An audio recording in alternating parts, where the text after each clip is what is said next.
Welcome to PVM network. నేను మీ Hanumat Prasad advocate. మానవత్వం మంటగలిసిపోతుంది రోజు రోజుకి కూడా. సోషల్ మీడియాలో పరిచయాల పేరిట పరిచయాలు పెంచుకోవడం, అక్కడ ఉద్యోగాలు ఇప్పిస్తాను ఇక్కడ ఉద్యోగాలు ఇప్పిస్తాను అని చెప్పి గల్ఫ్ దేశాల బాట పట్టించడం, అక్కడికి వెళ్ళాక వాళ్ళ పాస్పోర్ట్లు తీసుకోవడం, ఏదో కేసులు ఇరికించడం. ఇది భారతదేశంలో కొంతమంది అమాయకులకి నిత్యకృత్యం అయిపోయింది. అక్కడి నుంచి రాలేక రకరకాలుగా కేసులు ఇరుక్కుని జైల్లో మగ్గుతూ కొంతమందికి అయితే ఉరిశిక్షలు కూడా వేసేస్తున్నారు. ఇలాంటి కేసునే ఈ మధ్య రీసెంట్గా జరిగింది. దాని గురించి ఒకసారి వివరించుకుందాం. ఉత్తరప్రదేశ్లో బాందా జిల్లాకి చెందినటువంటి షాజాదీ ఖాన్ అనేటువంటి 33 సంవత్సరాల మహిళకి 2020 సంవత్సరంలో సోషల్ మీడియాలో ఉజైర్ అనేటువంటి వ్యక్తి పరిచయం అయ్యాడు. ఈ అమ్మాయి షాజాదీ ఖాన్ అనేటువంటి అమ్మాయి పాపం చిన్నప్పటి నుంచి చాలా కష్టాలతోటి పెరిగింది.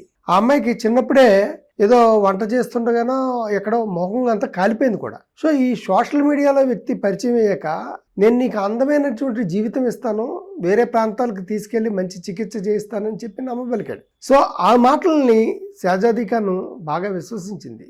ఈ ప్రయత్నంలో భాగంగా 2021లో అతనికి ఉద్యోగం ఇప్పిస్తా అని చెప్పేటప్పుడు ఆగ్రాకి తీసుకెళ్లి, ఆగ్రా నుంచి అతను యుఏఈ అంటే అబుదాబీకి ఈవెన్ని తీసుకెళ్ళి అక్కడ తమ బంధువుల ఇంట్లో అక్కడ పెట్టాడు. చాలామంది ఏమంటున్నారంటే అమ్మేశాడు అక్కడ బంధువుల ఇంట్లో అంటున్నారు ఒక దంపతులకి. సో ఆ దంపతులకి 2022 సంవత్సరంలో ఒక శిశువు జన్మించింది. ఆ శిశువుని చూడడానికి కేర్ టేకర్గా ఈవిడ నియమించడం జరిగింది. సో ఒక 4 నెలల తర్వాత చిన్నపిల్లకి టీకాలు వేస్తారు కదా, టీకాలు వేసే సందర్భంలో టీకా వేసిన తర్వాత కొన్ని గంటల్లోనే ఆవిడ చిన్న పాప చనిపోవడం జరిగింది.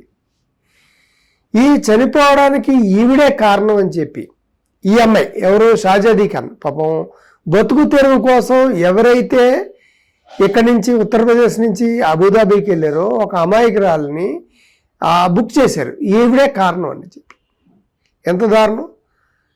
ఈ బుక్ చేశాక ఆటోమేటిక్గా డిసెంబర్లో ఆ పాప చనిపోయింది. ఫిబ్రవరి 23న 2023లో ఈ అమ్మాయిని అరెస్ట్ చేశారు. ట్రయల్ కూడా 4 నెలల్లో జరిగిపోయింది. జూలై 23న ఆమెకి మరణశిక్ష వేశారు. ఈ అమ్మాయే చేసింది అన్నట్టుగా.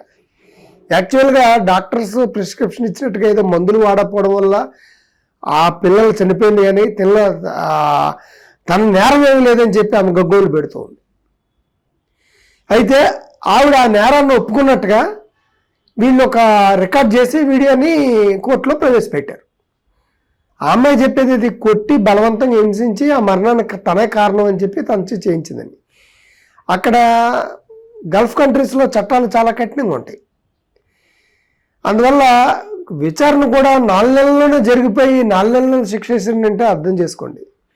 ఆవిడ అక్కడ క్షమాభిక్ష పెట్టుకుంది, క్షమాభిక్షను పరిశీలించలేదు. అలాగే ఇక్కడ రాష్ట్ర ప్రభుత్వం తరఫున కూడా ఆవిడ ఎన్నో రకాలుగా సంప్రదింపులు చేశారు. ఆ సంప్రదింపులు చేసినా కూడా ఇక్కడ ఏ రకంగానూ ఫలించలేదు. ఆ అమ్మాయికి చివరికి ఫిబ్రవరి 15వ తారీఖున అంటే కిందటి నెల 15వ తారీఖు 2025లో ఉరిశిక్ష చేశారు. ఈ విషయం ఆలస్యంగా వెలుగులోకి వచ్చింది.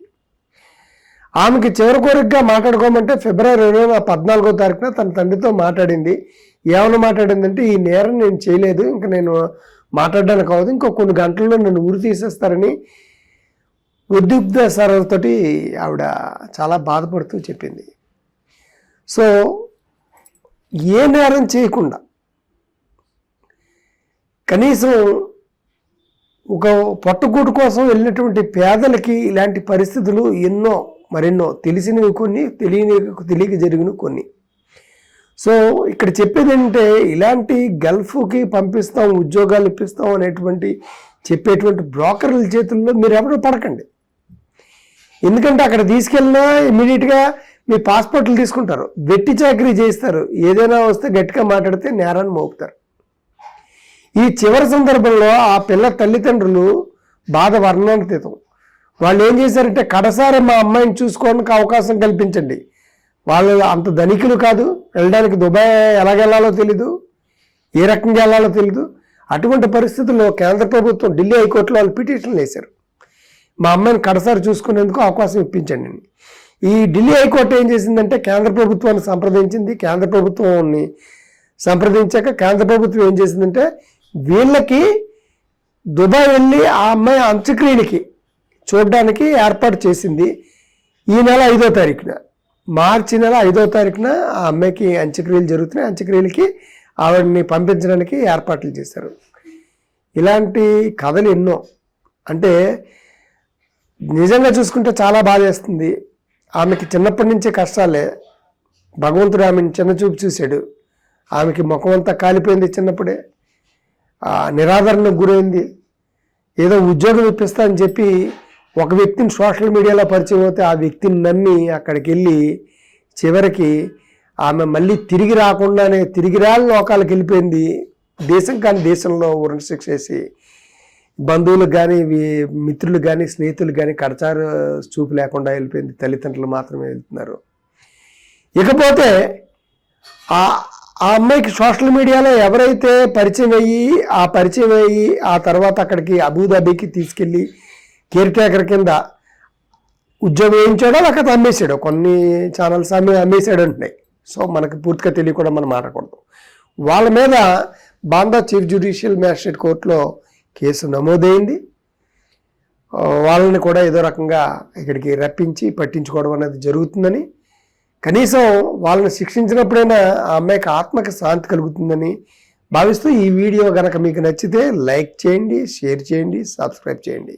మరొక మంచి వీడియోతో మళ్ళీ ముందుకు. జై శ్రీరామ్. హనుమత్ ప్రసాద్.